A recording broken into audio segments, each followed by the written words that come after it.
করছেন নিজের বিধায়িকাকে, কেননা স্থানীয় মানুষ ভোট দিয়েছিল উন্নয়নের স্বার্থে।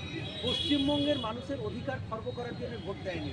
বিজেপির যে বিধায়করা 2021-এ পশ্চিমবাংলার মানুষের ভোটে দিতে অ্যাসেম্বলিতে গেছে, তাদের একটি কাজ পশ্চিমবাংলার মানুষের অধিকার কেড়ে নেওয়ার জন্য লড়াই। তারা পশ্চিমবঙ্গের মানুষের অধিকার সুরক্ষিত করার জন্য লড়াই।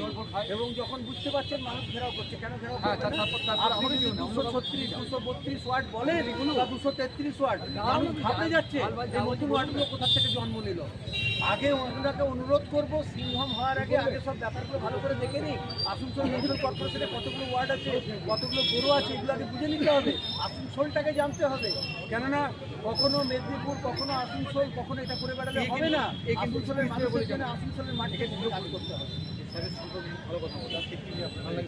আজকে আমাদের যে প্রতিবাদ সভা, এটা হচ্ছে পশ্চিমবাংলার বাংলার মনীষীদের যে কুরুচিকর ভাষায় পার্লামেন্টের মধ্যে আক্রমণ করা হচ্ছে, তার প্রতিবাদে সারা বাংলায় মানুষ গর্জে উঠছে। এবং আমাদের এটা হচ্ছে তার প্রতিফলন। এটা দলীয় নিশ্চয়ই, কিন্তু মানুষের সব প্রণোদিত আজকের এই মিছিল।